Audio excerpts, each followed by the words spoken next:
just makes the car all that more recognizable. Man, Snoopy couldn't give a fuck less. No, we're just gonna joyride it for a while. Come on, let's go. I jumped in a stolen car with him and we went on a Sunday fucking drive with the screwdriver hanging out of the ignition. It was pretty fun until we passed a cop car on a speed trap. Then we got scared. We rolled up to this vacant lot in the ghetto, and these guys Snoop knew came up to us. Next thing I knew, they were destroying the car, and we were getting a ride back to Snoopy's house in some kid's bucket. I decided right then that I had better not hang out in the township anymore. My exit was right around the corner. We got back to Snoopy's house, and he had called this girl to come over. He was older than me, and he had already dropped out of high school, so he was way ahead of us with the ladies. This girl that came over was beautiful, this hot-ass black chick, like super hot to me. They started hooking up with me right there in the room. He started tongue-kissing her, and he kept saying, "Hey Joe, look," fucking with me. I could see their tongues slobbering and everything. I was freaking out. Then he turned to me. "Hey Joe, you want some of this?" he asked. I was a virgin like a motherfucker. Just a lot of jacking off and a lot of looking at hotties at this point. So naturally I was like, yeah? Notice he asked me before he asked her. Now remember, Snoopy was crazy, so no matter how much I tried to think about getting some of that netting right then, I was fully prepared for Snoopy to flip this shit on me at any minute. "So you wanna hit my girl? You wanna come in my motherfucking house with your punk ass thinks you're gonna get some of my girl?" Instead he asked her, "Will you let my boy hit it?" "I don't care," she said. Fuck, stop playing. Snoop left the room and shut the door. The girl laid down next to me and started rubbing my dick through my pants. But I was like, "No, Snoopy's just kidding. He's gonna come busting in here and kick my ass if I touch you." No, he's not, she insisted. Right. Just like I thought he wouldn't shoot me. And by the way, I love having to make a flak vest out of stank wet carpets. Fuck this. I chickened out and hopped up, just me and my pickle, and got out of the bedroom right quick. I'll never know if I really could have fucked that girl or not. The thought of Snoopy beating my half-naked ass was just too scary to find out. I'll never know. Wow, that would have been the shit though if I would have hit that. But it probably would have never happened. But it actually might have. But it probably would have caused an ass beating. But who knows, I might have actually fucked that hottie. But then again, I might have got punched in the back of the head. But who knows, I might have actually got my little baby penis wet. But then again, I might have got my nuts kicked up my asshole. Who knows, I'll never know. That would have been the shit though. But just when I think the shit can't get any weirder, one day who's sitting there in Snoop's living room? Mr. Ruthless from school himself, Dion McCrae. I think he was selling Snoop some weed or something. They were watching a porno. Now I'd never seen one, so I was trying to be all cool while it was on in the corner of my eye. All I could see was what looked like snails wrestling on the Nature Channel. All of a sudden, Dion turned to me. "Walk me home, Joe. I only live 3 blocks away. Walk me home." "For what, man?" I asked. "Walk me home, bitch. Safety in numbers, you know," he kindly replied. It didn't make sense. "It ain't safe in this neighborhood," I said. "What the frick am I gonna do to help you? I gotta walk back without you. Who's gonna walk me home?" Dion didn't give a fuck. "Walk me home and shut the fuck up," he repeated. I quickly put on my tired ass Adidas shoes and we left Snoop's house and started walking. I sorta knew where he lived because the township was all project-style houses. Dion took a shortcut through a vacant lot and went behind this abandoned house. I was terrified. I knew something was up. Then he stopped, turned around, and looked me dead in the eyes. Now, before I tell you all this, I want you guys to know something. Memories like this one I'm about to tell you can haunt you for a lifetime. I realize that everybody out there has horrible memories of their own. I'm not alone on this. I think it's best for people to tell other ninjas about their horrible memories because in time, that horrible memory of yours might turn into a funny story that makes it much easier for you to deal with. For example, let's say you hired a hooker to suck your dick. She sucked it, and then you found out your hooker was really a dude in drag. Wouldn't you rather tell ninjas about that instead of keeping it locked up inside your mind? Imagine having to hold a secret like that all your life. I'd rather tell ninjas about it so they could laugh at me and turn it into a funny joke about my past, rather than live my whole life keeping it a secret that I once let another man blow me. Take it from me, I might have kept memories like the one I'm about to tell you inside my head this whole time, but if I did, I might have beat them 2 kids in Columbine to the step, if you know what I mean. That's why I'm glad to tell you shit like I'm about to tell you now. Okay, back to my story. It's me and Dion behind an abandoned house in the middle of the night in the township. Are you scared of me? Dion asked. Scared of fighting you? Yeah, I said, not quite knowing what he was getting at. Yeah, I'm scared of you, I guess.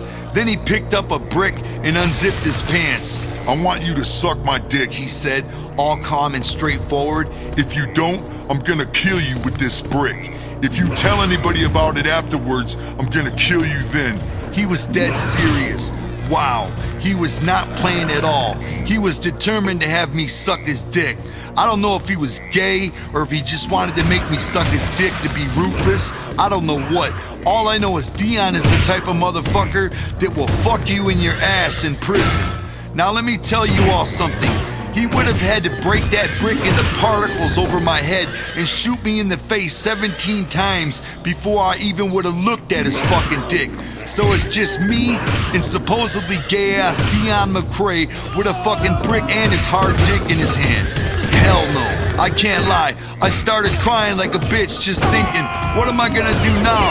I looked over and there was a log, so I started to get on my knees like I was gonna suck his dick. Then I grabbed the log and boom, I threw it at him. I pretty much missed hitting him completely, but I didn't stick around to see what he'd do next. I wish this story had some big ass fresh ending to it, like I pounded his head into the pavement, but I gotta tell the truth. I ran like a weak pansy ass. I ran like fucking Carl Lewis on crack.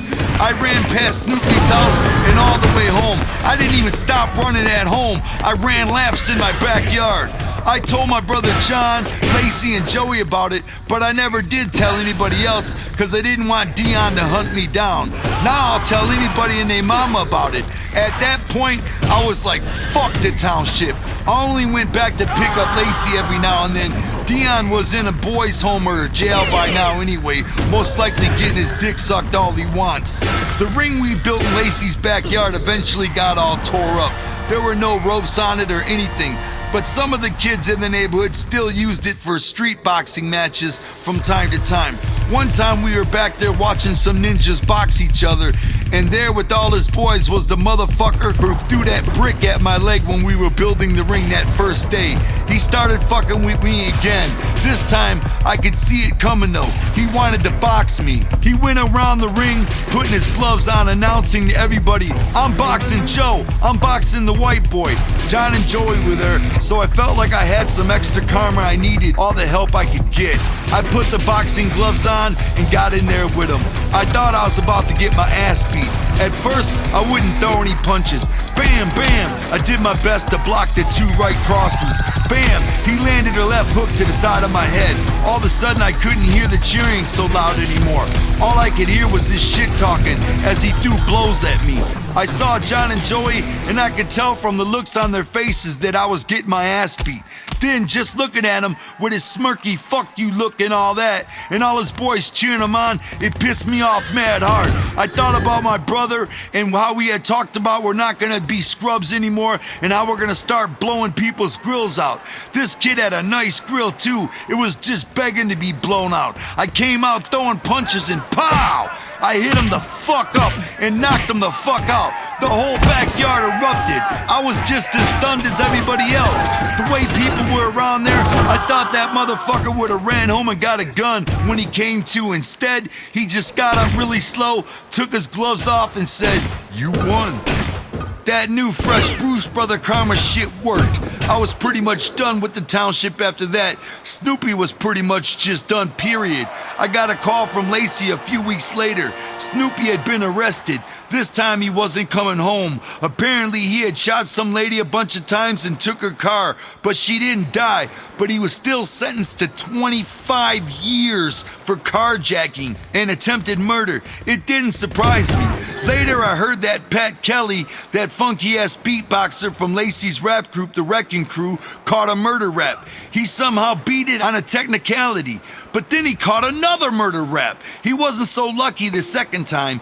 Even today, as I continue on through my life, I always hear about somebody who I knew from the township either getting shot to death or catching a murder case. It fucking sucks. I'm gonna tell you something absolutely crazy though about Snoopy. Years later, 25 years later to be exact, we were doing Hallowicked at the State Theater in Detroit, now known as the Fillmore. And who comes up to me while we're doing a meet and greet before the show? Snoopy. He was working security. He said, "Hey Joe, do you remember me?" I couldn't fucking believe it. He said, "I just got out." I said, "How long did you do?" And he said, 25 years. Fuck. What do you say to a ninja who just did 25 years? I said, "What have you been doing?" He said, "Well, my homie got this security job for me, and I've been selling a little weed on the side." And I thought, what the fuck? You just did 25 years and you're selling weed? Aren't you afraid of going back? I know he's got to be on fucking parole or something, and he's selling weed? Anyway, I invited him to the after party. So after the show, there he was waiting to go. He jumped in the bus with us and drove over to St. Andrew's Hall for the after party. And we were talking, but we didn't have nothing in common. What do you say to somebody who just did 25 years? I had so much to tell him, so much I had done, traveled the world, fucking made platinum albums, created fans and juggalos and friends, and I had no idea what to say to this guy. He only had one story. I was locked up. And I had so much to tell him. And then when we got to St. Andrews, we walked in and there was a wrestling ring in the middle of the venue with 1,000 juggalos standing all around it. And in the wrestling ring were real professional wrestlers. And I thought, damn, the last time I saw Snoopy, we were in Lacey's backyard in that piece of shit built ring wrestling. And here I am now, 25 years later, in a real venue with a real wrestling ring packed full of juggalos all around it and real wrestlers wrestling in it. Nothing had changed in my life except it got bigger, fatter, and fresher, and I was still doing the same fucking thing. And Snoopy was speechless. And Shaggy comes up and what does he say? "What's up, Snoop? Hey man, it's great to see you. How you doing?" And Snoop said, "Trying to make it work, man." And Shaggy said, "Well, you know, you can always get a job with us, man. We'll hire you anytime." And I looked at Shaggy like he's fucking crazy. We ain't hiring Snoop. What are we gonna say to Snoop? He's been locked up for 25 fucking years. Anyway, that's something that happened that's not in the book. I just wanted to tell you about it. We ended up bumping into Snoop later, and I gave him my number, and every time he called, I never picked it up. And he called for like 5 weeks, but I never picked it up because I honestly don't have anything to say to Snoop. I know it would be all bad, and maybe I should have gave him a job like Shaggy said, but I'll take the pass option on that. All I know is he's out of jail, and if I ever bump into Snoopy, I'm probably getting punched in the face.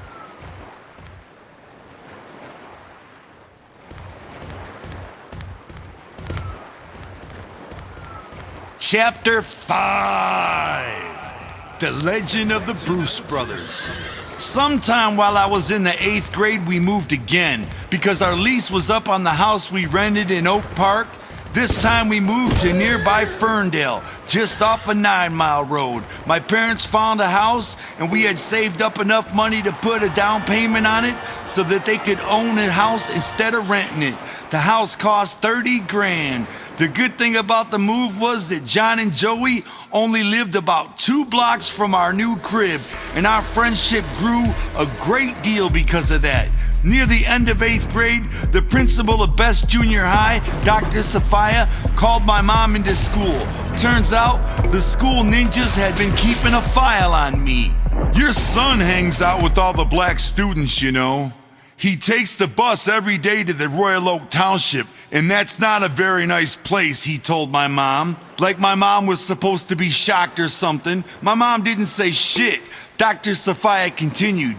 We think he has a problem, he said. Look at these drawings. Somehow, all these drawings I'd done mostly on tests and assignments I neglected to fill out, they were mostly drawings of ninjas cutting people up or people getting shot up.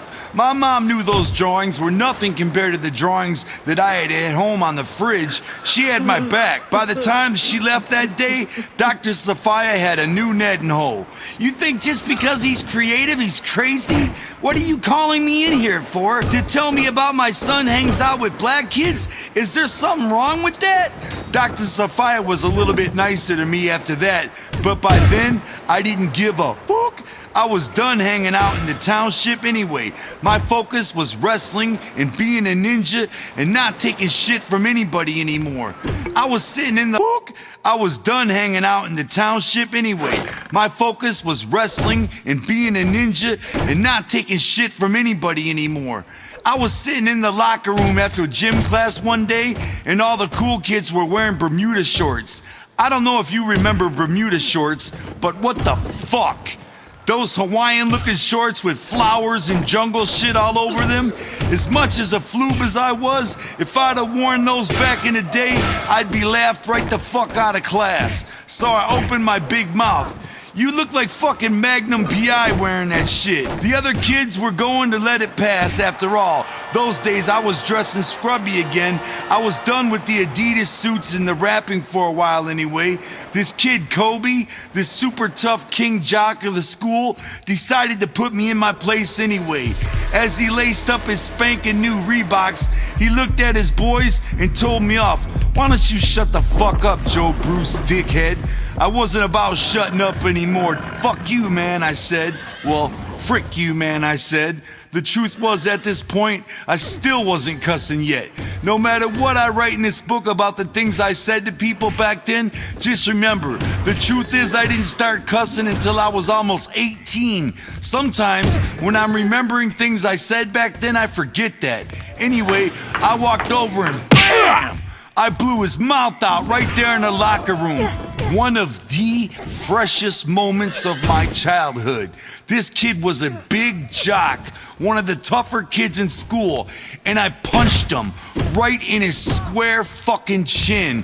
He had a big jock chin too, like he chews rocks, and I punched him right in his fucking jock ass chin. Why sit there and talk shit to each other, right? I mean, if it's going down, then it's going down. End of story. Why let him have a chance at first blow? I blew his shit right the fuck out before he had a chance to even respond. I've been the same way ever since. If it's going down, I'm the first at it. Then I walked right to the principal's office, something I'd end up doing many times in the 8th grade. See, I started getting into fights all the time. Like I said, all I cared about was wrestling and ninjas. Sure, I didn't care about school or the people in it. In fact, I have never gone through a single day of my life caring about school. For as far back as I can remember, school never ever meant shit to me. I have 2 kids now, and I want them to do good in school, but it's hard for me to tell them to try hard in school, because honestly, fuck school. I hate school. I wish I could tell them, fuck school, you don't even have to go. But my wife would kill me, so I can't tell them none of that. But it's in my heart, believe me. I give no fuck if they slap the teacher's face off. I was such a ninja. I'd sit in the back of the class and the teacher would only pass back 4 assignments for the row I was in, even though I was in the 5th seat. They knew not to even bother handing me an assignment because I wouldn't do it, so they didn't even bother giving me one. Some teachers even put crayons and paper on my desk every day, treating me like a little retarded kid. At the end of the year, Dr. Sophia decided it was time for round 2 of Your Son's Going Nowhere, so he called me and my mom back in his office once again.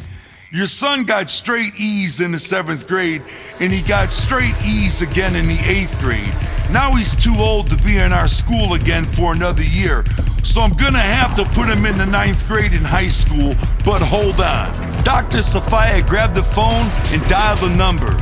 Yes, is this the high school? Let me speak to the counselor, he said. Right away, I knew his entire phone call was fake because number one, there's like 9 counselors in high school. And number 2, it was like 7 p.m. What would counselors be doing still at the school? Oh, Dr. Sophia was on a roll. Counselor? It's Dr. Sophia over here at Best Junior High. You got a pen? I want you to write this down. I've got a student here named Joseph Bruce. He's gonna be coming there to high school next year. First semester on his first report card, if he gets anything other than an A, B, or C, if he gets 1 D or 1 E, I want you to send him right back to my school. You got it? He's gonna do the 8th grade again if he gets 1 D or 1 E. Wow, that guy sat there and put on a fake conversation in front of me and my mom for about 2 minutes. Dr. Sophia was a fucking crazy old man if you ask me. Even my mom was laughing at that crazy shit. So bam. Next thing you know, I'm in the 9th grade at Ferndale High, living proof you can't fail middle school because you'd be too old. You'd be fucking driving in the 8th grade. My first report card, of course, was straight D's and E's. You know the phrase, in elementary school they carry you, in middle school they drag you, and in high school they fucking drop you.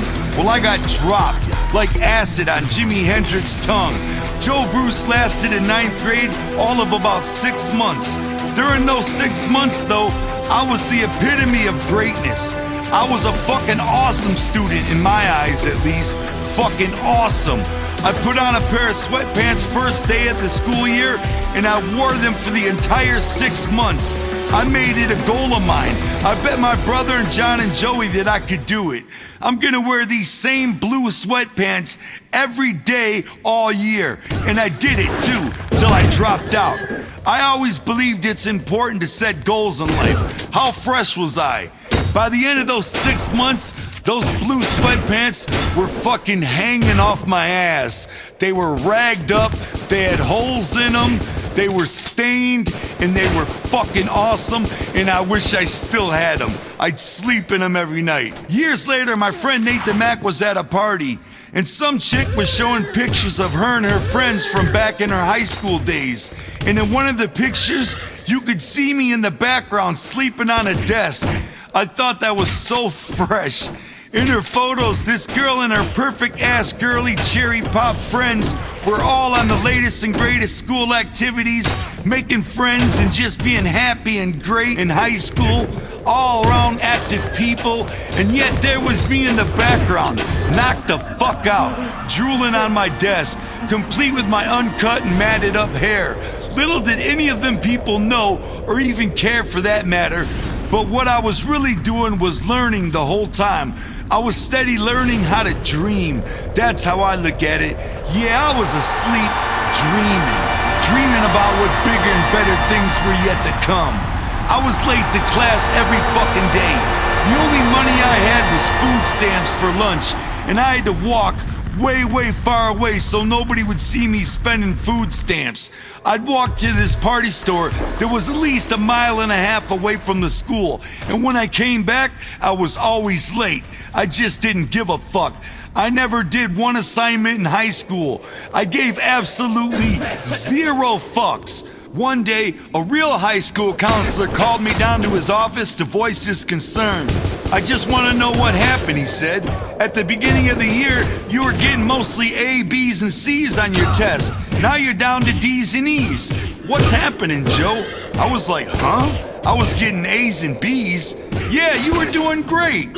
I sat there talking to this guy for like 20 minutes before he figured out that he was looking at Joe Bice's record. He realized his mistake and pulled up my sheet. Oh, you're Joe Bruce, he said. Then he looked at my grades. Get out of here. I remember this one kid named Noel. What a lame-ass fucking name. If your name is Noel, man, I feel sorry for you, ninja, because that has to fucking suck. But Noel was my boy. He was this kid that I knew from around the neighborhood. And at school, he couldn't seem to decide what kind of crew he wanted to be in. One day, he'd be a preppy-ass Richie kid, and the next day, he was trying to be a thug. Well, on one of his ultra-rare school day of Friday, Noel was in a strange phase. He was in a wanting to be a nobody scrub phase like me. Out of nowhere, he was talking to me at school and he invited me to his house. He said that he had stolen a pistol from his grandpa and he needed to get rid of it fast. I must have looked like the shady type who could use a pistol, so he told me to come over after school and he'd let me have it. I was down. I went right over there after school. Within seconds, he came out with a gun and started cocking and loading it and showing me how it worked. I kept saying, yeah, I know that already.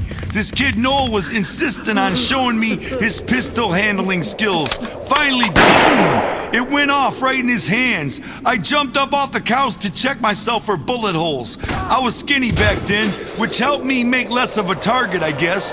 I didn't have any bullet holes, but poor Noel did. He shot himself right through his hand and through his finger somehow. I wasn't sure what happened at first, but once he started screaming and crying like a baby bitch ass, running around the house, holding up his bloody ass hand, it was apparent. I was outie. Fuck waiting for the cops. I called 911 for the whining crybaby, and then I bolted out of the house. Eventually, the cops caught up with me, but only to question me about no stupidity. They said that at first he tried to blame it all on me, but then after a few of their questions, he gave up. They told me they couldn't believe what a bitch he was. I told them exactly what happened and how he was just trying to show off and he shot himself. I naturally left the part out about how he was gonna give me the gun afterwards. You know, sometimes too much info can be a bad thing. Well, after that weekend, things at school were much worse for the notoriously dirty Joe Bruce. Once Noel returned to school, he quickly re-entered his Noel wanting to be a preppy phase again and blamed the whole thing on me. He told all his homies at school that he was just showing me a gun that his grandpa owned and that I asked if I could have it, and once Noel told me I couldn't have it, I apparently got pissed off and shot him in the hand. Of course, the cops never bought it, but the whole fucking dumbass school was quick too. I didn't care. I liked the extra attention because people began to look at me as a threat to their safety. I would have beat Noel's ass just for lying about me like that, but instead, I just figured being named Noel was punishment enough for him. To pass the time in school, we started playing this game we call Bloods and Crips. John, Joey, and I would be the Bloods, and my brother and some other homies would be the Crips. You'd have to use a cap gun to shoot the other guys. I'd come to school draped up in straight up blood shit. Red bandana, headband, red flannel, and my blue sweats. And just straight up draped, of course, head to toe with cap guns and shit. The kids at school were just like, what the fuck are they doing? We didn't give a fuck. One day I stuck up Nate the Mac, who was a Crip, and jumped on his ass right in the hallway. We teetered for a minute and then smash! We busted through a giant window near the lobby. The fucking security guards were too busy selling weed to the kids to even see it or who did it and to come after us. We got away with it clean. We even took our war out on the streets. Sometimes my brother and I would join sides. We'd pull up on Joey's lawn in our car and burst in the door. With his mom there and everything, we'd drag him out front and give him the beat down. One time we were playing in downtown Royal Oak, one of the few northern suburbs with a lot of shopping and shit, where people are actually walking around. We had a big crew of like 15 ninjas. We were beating each other with garbage cans and shit, chasing each other through the streets. Someone must have seen us and thought it was real because they called the cops. Luckily, one of us saw them a ways off creeping down the street. There were about 10 cop cars with their lights off trying to sneak up on us. We bolted the fuck out of there and got away clean. I felt like a badass. I'd been through the township and now I was acting like I grew up in the fucking ghetto. NWA Straight Outta Compton was out, and with them rapping about how they're driving around in buckets, I thought that was the shit because I'd only ever been in fucking buckets. My suburban wannabe gangsterism was in full effect, and our old pal Mike Olson was about to wind up on the wrong end of the cap gun fire. My brother Rob still had all his Dungeons and Dragons friends back in our old city of Berkeley, but he hardly knew anybody in Oak Park. We Bruce brothers never went to prom dances, get-togethers, or even half-ass being socially cool. My brother did once get invited to a real actual house party. Once upon a time there was a party in Warren, Michigan, which is about 4 miles east of Ferndale.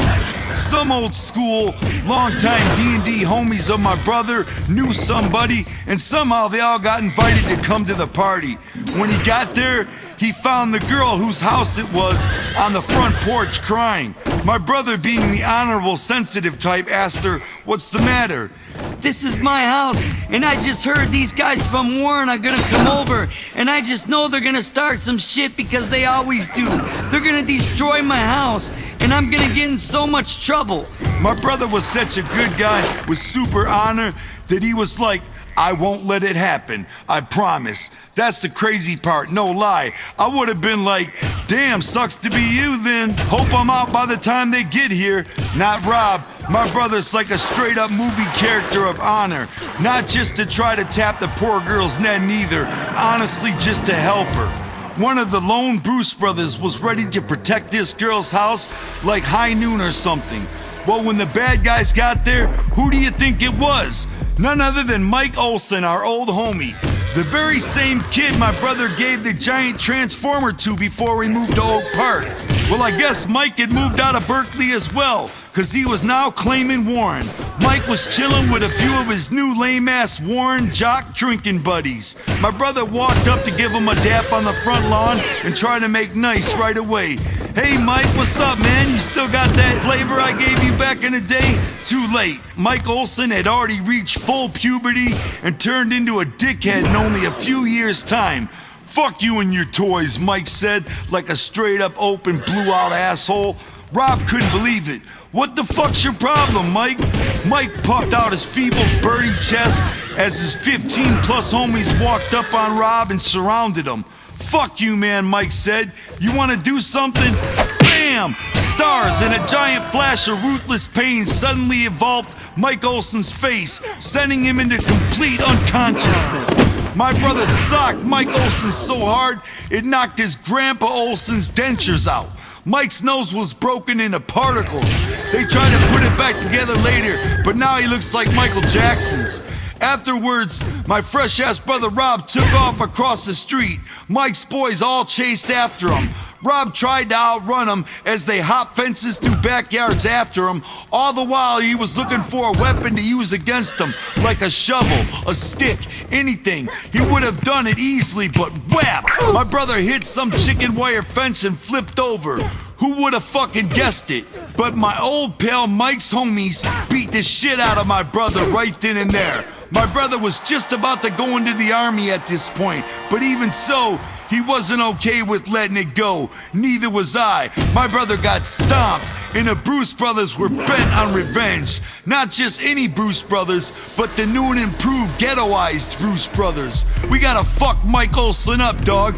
He had no reason to beat you down," I said. We knew a kid in Warren who quickly found out and showed us where Mike Olson lived. So the very next night, me, Lacey, Nate, John, Joey, and my brother surrounded Mike Olson's house at 2 in the freaky-ass morning.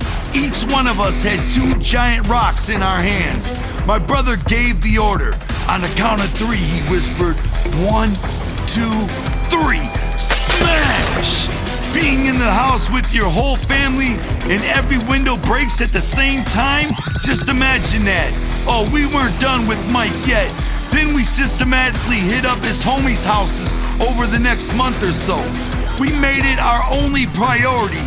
Revenge on anybody who was with them that night was our goal. We did damn good too. Our Warren, Michigan nerdy source who went to school with those boys fed us all the info. It was so easy for him to find out where his classmates lived just by following them home and shit. I personally think our spy hooked us up. One of my brother's D&D homies. He loved doing spy work for us. Thanks to him, we went back to Warren 4 times later and fucking did it all over again. Mike Olson's main homie caught the fucking same style activity attack.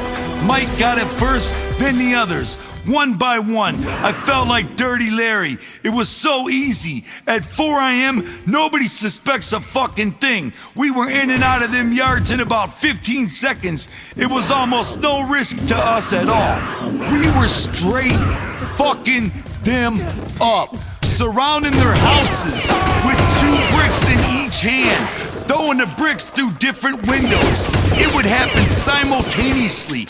All the windows would smash in the house at the same time. Think of how fucking ruthless and devastating that is. These assholes beat my brother down at a party, and we got the ultimate revenge on all of them, surrounding each one of their houses and simultaneously breaking all the windows out in the middle of the night. It was true terror in its truest form. We were that fucking ruthless. We were going crazy. Them fools had no idea where this was coming from. So what? We knew they were feeling the wrath of some kept-in Bruce Brothers scrubbiness exploding back on their asses. Even if they never knew who was causing it, the fact is, they were in pain and they were hurting because of us. He had no idea beating my brother would lead to this terrorism. We hit 5 houses total. Each one got hit badly. We did them in hard. Soon, I came up with the ultimate plan for an insane attack that nobody would ever forget. And to straight up rush him and attack him and beat him down right in his own fucking high school. It was going down. That was the only place I knew I could catch him and pummel his face physically myself. Joey, Nate, Lacey, Rob, and I worked it all out. First, we put on our black hooded sweatshirts and went out to Warren High School. Then we called the school and acted like I was Mike Olson's older brother. I told the lady that I needed to get Mike's medication to him because he forgot it that morning. I told him it was very necessary that I see it and give it to him. They bought it and gave me his whole school schedule. They told me exactly what classroom he would be in at that time when we got there. We walked right into school and found his room. We all waited down the hall as we sent Nate to the classroom. The plan was to have Nate knock on the door and tell the teacher that Mike Olson was needed at the principal's office. We would then catch him and beat him down in the hallway. Nate was on his way to the room when he was suddenly stopped by some kind of fucking hall monitor lady asking him if he had a hall pass. I got super mad because this was fucking up all our plans. Plus, a couple of teachers were coming down the hall behind us. Fuck it, come on, I said. We ran right up in the classroom and tried to open the door, but it was locked. Joey and I kicked it in. The whole class just stopped and looked, which made it easier for us to locate our target victim. There he was, Mike Olson, just chilling, way in the back of the room. Fuck, why does it always have to be way in the fucking back? Fuck it. I couldn't reach him right away, but with the help of my crazy ass crew, we fought our way to the back of the class and straight to his ass. The whole time I was screaming, I'm gonna fuck you up, Mike. Bring that shit, bitch. Don't hide. By this time, everyone was out in the hallways and people were pouring out of other rooms. The whole school was disrupted. Everything was chaos. People running around screaming, girls screaming, desks being flipped and overturned. We jetted like roaches. We all ran out of the school and we actually got away clean. To this day, I have absolutely no idea why the cops didn't just come and pick me up at home later that night. Nothing happened. No cops ever said shit to us about it. We never had any warrants, no warnings, or anything issued. Back on the streets, Mike Olson and his feeble family finally knew who had been raining hell on them as of late. Plus, rumors began to spread to levels never before seen about the Bruce brothers. People from his class were saying that they had seen me with a gun and that I'd come to kill Mike. People were talking about us like we were cold-blooded killers. Maybe the cops knew, only they couldn't prove a fucking thing. Maybe they'll take me in now after saying this. After that, we lay low for a few months before unleashing any more bottled anger on Mike and his poor fucking homies. They had a family boat in the backyard shed type thing and a nice RV for camping trips. That's all I'll say. They had a boat and a nice RV. For 2 years, understand this, for 2 long, solid years, We destroyed this kid's whole life. Every time we got bored, any night, summer, fall, winter, spring, for 2 years, any night we got bored, it was straight to Mike Olson's house for some late night damage. They were straight up terrorized for 2 fucking years. We started driving around his neighborhood, just rolling up on anyone who looked like they might be down with Mike's crew. We'd ask, hey, what up, man? You know who Mike Olson is? If they did, we would get out and beat them the fuck down right there on the spot. Then they finally came the day when it all ended for Mike, leaving him on a scared wreck and ending our campaign of terror on him. Rolling by his house in our car, we saw him actually walking home by himself. He was totally surprised as I jumped out the car, grabbed him from behind, spun him around and gave him a DDT. That's a wrestling move where you headlock your opponent and drop straight back so their head impacts with the ground first, right on the concrete sidewalk. He never ever saw who it was. Next thing you knew, he was in the hospital, all busted up. I could have fucking killed him. What the fuck were we thinking? What were we thinking? We were fucking terrorizing these poor fucking kids. Now as an adult, I can't fucking believe what we did to Mike Olson and his family. And by the way, the name has been changed. Thank God, or I'd probably get arrested. We fucking terrorized them! I'm telling you, we were insane! We weren't done growing yet. Our brains had not fully developed, or we wouldn't have done something like that. We could have did serious prison time. We straight up terrorized this family. Think of his poor mom. Think of his dad. Think of his RV. Think of his boat. We poured paint all over the inside of his fucking boat. I'm talking like 4 cans each, poured all over the inside of their boat. It was pure terror. We fucking destroyed this kid, man. I think most of the childhood anger that I had was taken out on Mike Olson. The Olsons even moved. To this day, they moved out to Troy, but we just followed right along with our acts of sheer terror. Looking back at what we did, I can't believe that we put his family through that much shit, but fuck it, so what? Bad things happen to us all. Better his than mine. Bottom line, better him than somebody cool. Mike Olson was a dick. He should have thanked my brother for that transformer instead of dissing my brother. And he got his face punched for it at first, and then he got terrorized for 2 fucking years. I can't fucking believe it. I feel like turning myself in right now. I feel guilty. I feel like it's gonna come back to haunt me. We fucking terrorized Mike Olson, you bitch! You fucked with the wrong people. Back in school, I was continuing my long goodbye to the Ferndale educational system. Motherfucking fuck school. I'm 43 years old today, screaming fuck school. It wasn't for me. After 8th grade, it was no longer for me. I dropped out in the 9th grade, halfway through the 9th grade. Before I dropped out, I remember I had a class on the 3rd floor that had a whole encyclopedia set right by the window. I didn't even realize what I was doing, but I started throwing encyclopedia books out the window, slipping them out the window one by one, not even thinking about it. I was half asleep the whole time. Finally, this teacher from the 2nd floor came up and bitched out my teacher. Do you know what's going on here? My whole class is seeing books fly by the window.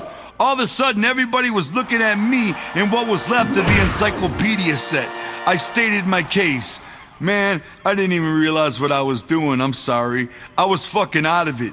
The teacher wasn't gonna let me off that easy. This was the same teacher putting crayons and paper on my desk back in middle school. He was this older looking smiley black dude with jerry curls. When I started high school that year, so did he. He was my teacher back in the 8th grade, and he moved to high school the same time I did. It was like he followed me. I always hated this fucker, just like he hated me. He sat me in the front of the whole fucking class. This kid right here is gonna be nothing, he said. Then he turned to me like the way a talk show host turns to his guest, like he didn't give a fuck who he was talking to, and he just likes being on TV or in front of the class. You're never gonna do anything, Mr. Bruce, are you? You'll come to school your whole life and you'll never do one thing here, will you? You know what? I'll bet that you like that, don't you, Mr. Bruce? That's right, I said, being the fresh guest on this Dick's little talk show. He was going crazy with it, tearing me up in front of the whole class. I think this was his final revenge on me. He had had enough and he was blowing his lid. And the other worthless students he had to deal with, he took it all out on me. He stood me up there in front of the whole class and continued to drill me. Everybody look at Joe Bruce. This is Joe. Joe is happy with himself, even though he's gonna mean nothing at all to the world. He will be nothing. He's never been anything in this world. To me, I was the freshest kid there.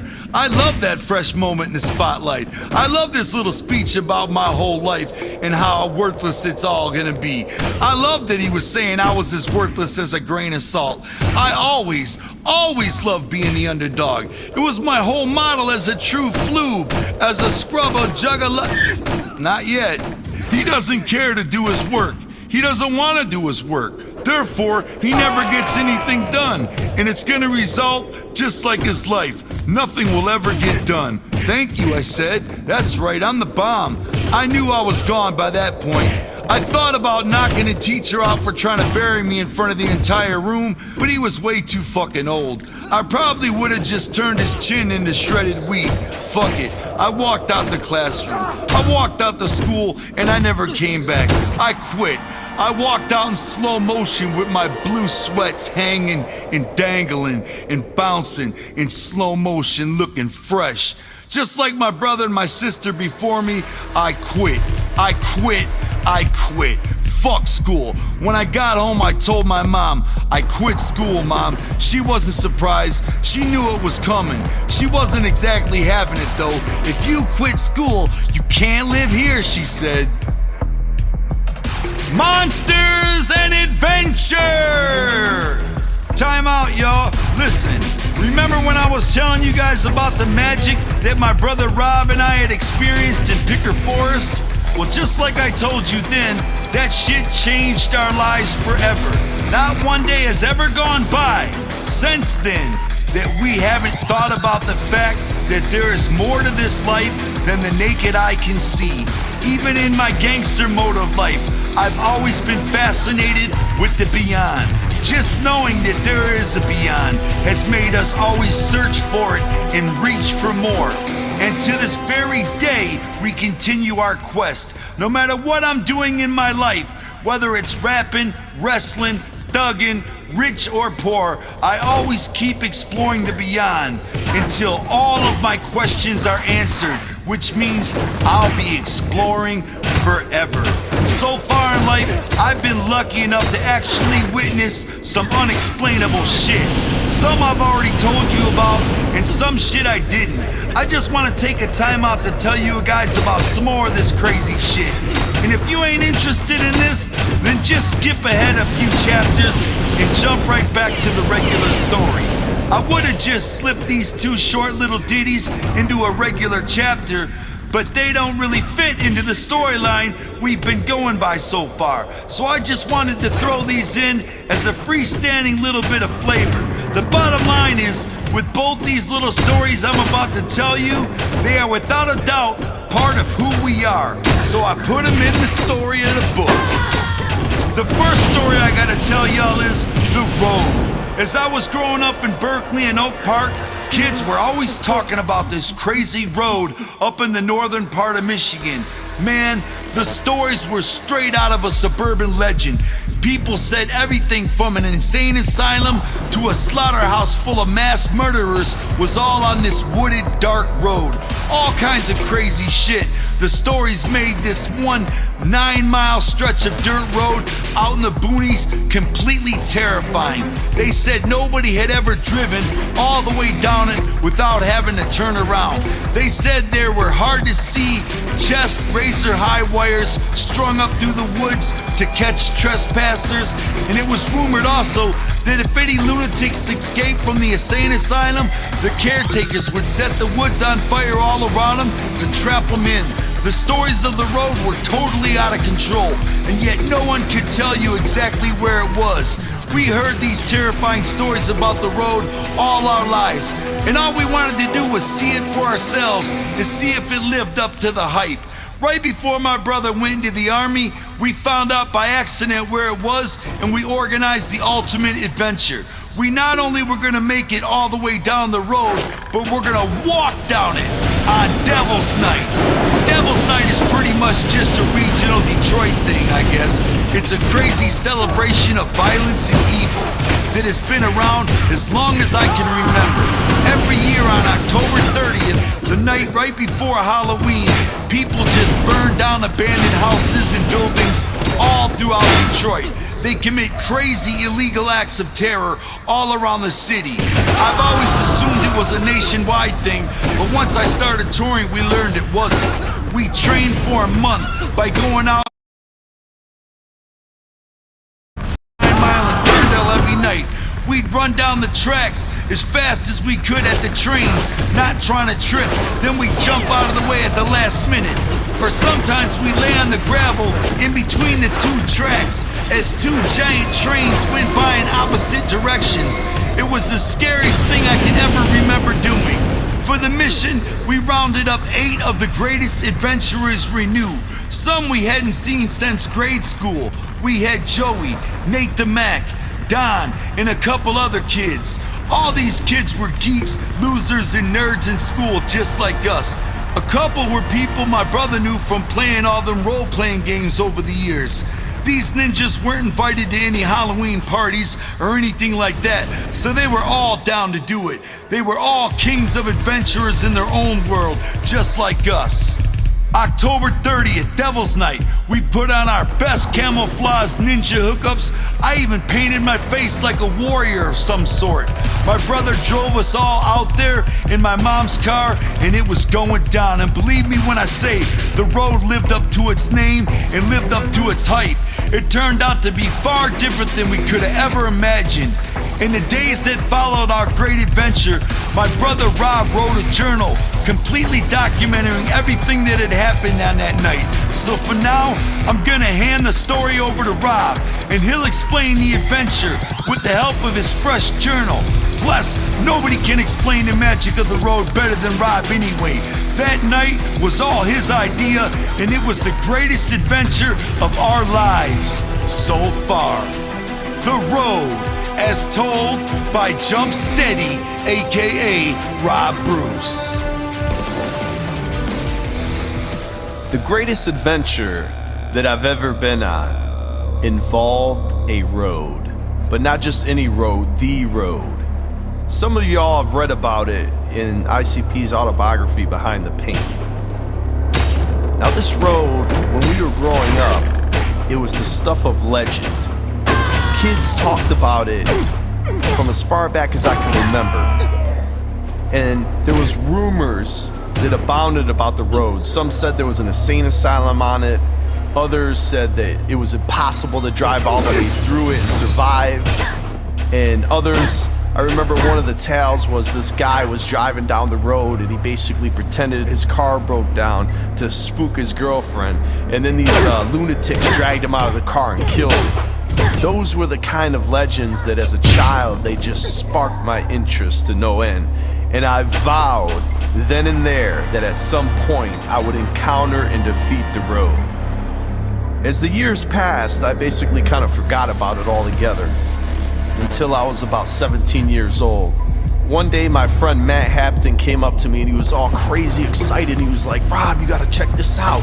Last night we went down this crazy ass road. It had an insane asylum on it. It had a cemetery.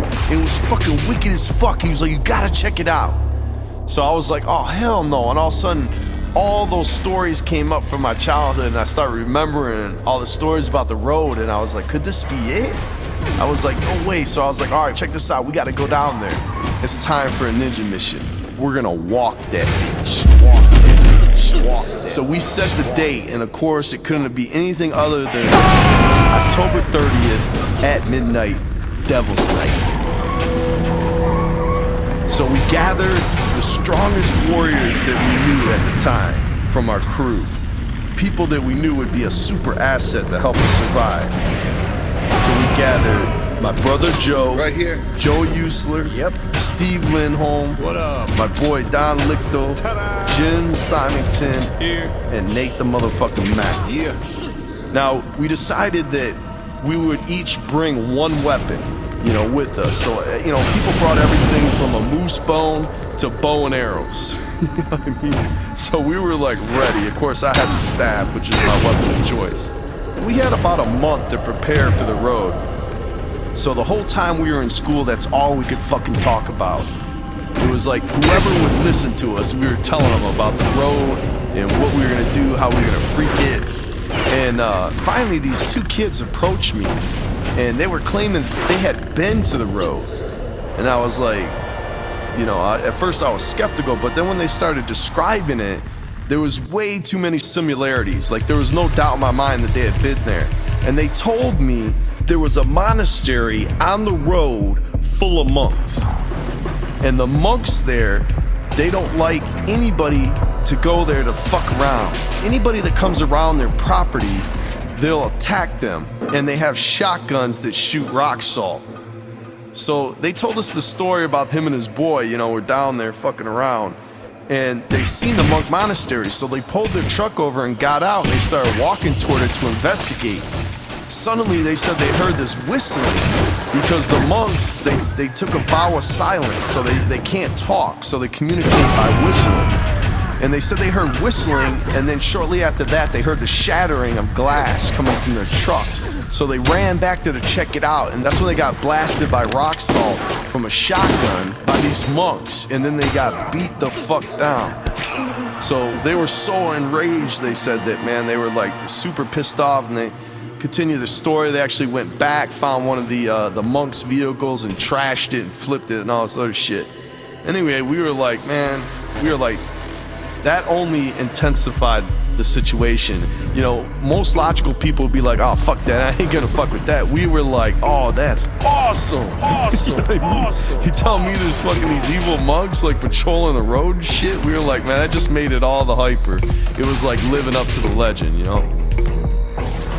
So anyway, it finally came to Devil's Night, and we all piled up in the 69 Oldsmobile, this big ass fucking car with a V8 rocket engine, and we rode down there to the mouth of the road. Now, when we got there, we pulled into the woods and we camouflaged the car. We basically took all this foliage and we piled it